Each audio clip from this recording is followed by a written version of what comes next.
Alo, chào Vinh, xin chào các bạn. Hôm nay thì mình chia sẻ bánh kẹp nha. Bánh kẹp mặn ăn không có hề bị ngán luôn.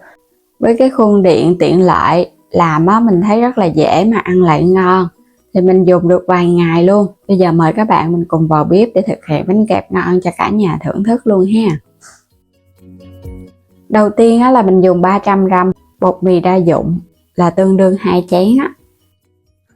Bên đây là mình có 1,5 muỗng baking powder, nửa muỗng cà phê baking soda, thêm chút xíu muối nữa nè, 3 muỗng canh đường, 2 cái chiếc xúc xích ha, xúc xích tươi á, các bạn tùy ý 2 cái trứng gà lớn nữa, để chút nữa mình sẽ pha vào trong bột cho bột nó ngon.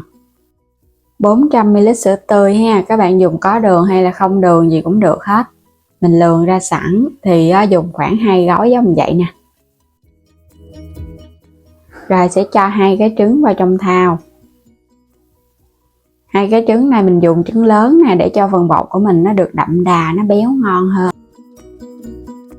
Thêm muối vô luôn. 3 muỗng canh đường mình cũng cho vô luôn ha. Các bạn sẽ trộn lên cái để cho đường và trứng nó hòa quyện với nhau, thì phần đường này nó cũng tan bớt ra. Công thức này là mình làm bánh kẹp của mình nó sẽ mềm, và để nguội nó cũng không có bị cứng. Rồi tiếp theo là cho 400ml sữa tươi vô. Mình dùng sữa tươi hoàn toàn thì bột của mình nó sẽ ngon hơn. Còn các bạn không có thích béo nhiều thì cũng có thể dùng sữa tươi pha với nước. 300g bột mì đa dụng mình cho vô hết luôn. Baking soda 2g, 7g baking powder. Rồi trộn đều tất cả lên ha, cho phần bột của mình nó hòa tan. Bột này là mình làm nó sẽ hơi lỏng lỏng chứ nó không quá đặc. Bánh của mình ra nó mới mềm ngon chứ nó không cứng. Trộn đều xong là có thời gian các bạn cứ để yên cho nó nghỉ. Thì phần bột đó với bột nở này không có cần phải ủ lâu ha. Mình hòa tan kỹ là mình để khoảng 15 phút là bắt đầu nướng bánh được rồi. Bột vậy là ngon rồi nè. Để qua một bên. Mình đi sát 2 cái cây xúc xích hoặc là chả lụa tùy ý các bạn cho vô mình ăn cùng, hoặc là có thêm trà bông vậy đó. Các loại topping thì mình có thể thêm tùy ý thích. Mình xắt cho nó nhỏ nhỏ ra, trộn trực tiếp vào trong bột thì cái bánh của mình ăn nó sẽ hòa quyện, nó ngon. Khuấy đều thau bột trên trở lại nha, bột của mình nó sẽ sệt sệt vậy nè. Lúc này nó nở ra đó. Rồi cho hết phần xúc xích đã sắc vô. Mình có thêm hành lá nữa, mình cũng cho vô luôn cho nó thơm. Khuấy đều bột lên là bắt đầu mình đi nướng bánh. Bột của mình vậy là ra cái bánh nó nở ngon á. Baking soda sẽ giúp cho nó có rễ tre. Còn bột nở baking powder thì giúp cho bột của mình nó nở xốp, cái bánh nó ngon, nó mềm. Gót qua bên cái cà. Bánh này thì các bạn sẽ nướng bằng cái khuôn điện nha. Hôm nay mình chia sẻ cái khuôn.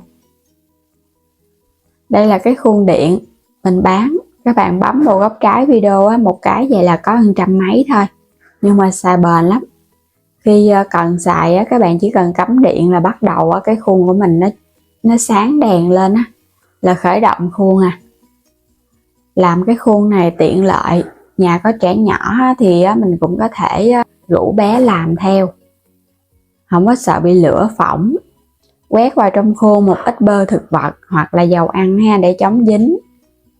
Làm sạch, mình làm nóng khuôn. Cho khuôn nó nóng thì bây giờ sẽ gót cái phần bột vô. Rồi các bạn sẽ đậy nó lại nha. Mình chờ cho cái đèn này nó tắt đi nè, là bánh nó chín nè. Một cái bánh là khoảng 3 phút là bánh nó chín. Khi mà đèn tắt là lấy bánh ra được rồi. Làm cái này thì nó hơi lâu, cái khúc mà mình chờ bánh chín thôi. Đó, bánh ngon quá. Cái bánh đầu tiên nên gót bột nó có hơi thiếu mép một chút xíu. Gót tiếp cái bánh thứ hai ha. Gót cho nó hơi đầy đầy cái mép bột nè. Đậy lại rồi chờ yên cho đèn nó sáng, nó chín nè. Đây bánh của mình nó nở ra nè. thơm quá chừng luôn á. Bánh mặn á, thì sẽ thơm cái mùi xúc xích á, sữa tươi. Còn bánh ngọt thì thường mình sẽ làm với nước cốt dừa. Cứ làm tương tự những cái bánh còn lại. Trong thời gian mà chờ bánh, các bạn cũng có thể làm công chuyện khác. Cái bánh này mình sẽ cho thêm một cái trứng cút lên nha. Rồi cũng nướng bình thường vậy đó, cho nó chín, có cái trứng vô nó cũng ngon. Mình nướng hồi nãy giờ là cũng gần xong hết rồi đó. Vừa nướng bánh mà vừa có thể làm cơm hoặc là làm công chuyện. Khi mà đèn nó tắt là các bạn quay trở lại, mình lấy bánh ra.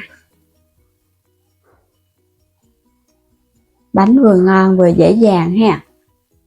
Làm thấy rất là tiện luôn á. Làm chút xíu là có một dĩa bánh để thưởng thức rồi. Bánh kẹp vừa nướng ra xong là nó sẽ giòn. Các bạn chờ chút xíu nó sẽ có độ mềm xốp, thơm phức luôn. Bánh nào cũng hấp dẫn và bắt mắt hết trơn. Cái bánh đầu tiên là cái khuôn của mình nó chưa nóng đều thì nó sẽ hơi trắng. Bắt đầu từ cái bánh thứ hai khuôn nó nóng đều rồi á, là bánh của mình nó sẽ vàng đều và nó thơm. Đây, làm sẵn, các bạn có thể ăn 2-3 ngày, không có bị hôi hay là hư gì đâu. Bỏ vào trong hộp mình cất. Ngăn mát thì ăn được 5 ngày, còn để bên ngoài thì các bạn ăn được 3 ngày ha. Bánh càng nguội thì càng xốp mềm, không có cứng. Đối với bánh mặn thì ăn nó không ngán, còn bánh ngọt thì ăn ngon thiệt nhưng mà nó dễ bị ngán. Nên các bạn có thể lựa chọn, mình có thể dùng bánh mặn hoặc là bánh ngọt để đổi khẩu vị cho gia đình. Chiếc bánh mặn đầy đủ dinh dưỡng nè, có trứng và xúc xích ở bên trong. Còn các bạn thích cho nó có dinh dưỡng hơn nữa thì tùy mình có thể thêm những cái nguyên liệu khác ăn kèm. Mình thấy có cái khuôn này tiện lợi lắm. Làm xong các bạn cất khi nào mình cần ăn mình đem ra mình làm tiếp. Nó không có bị hư, để cho nó khô ráo. Bột ở bên trong xốp mềm nè, và có rễ tre li ti. Bánh rất là thơm, cái mùi xúc xích sữa tươi luôn á. Nướng sẵn ra nó giòn giòn, ăn liền là nó giòn ngon. Còn mà để mềm thì nó sẽ xốp, nó không cứng, ăn cũng rất là ngon luôn. Còn bánh ngọt làm giòn nhiều, để nguội nó hơi cứng lại chút xíu thì ăn nó càng ngon. Bây giờ thì cảm ơn các bạn đã theo dõi hết video của mình ha. Nếu chưa đăng ký thì vui lòng đăng ký ủng hộ kênh và bấm vào góc trái mua thêm các sản phẩm ủng hộ mình với ha. Xin chào tạm biệt, hẹn gặp lại các bạn ở những video tiếp theo.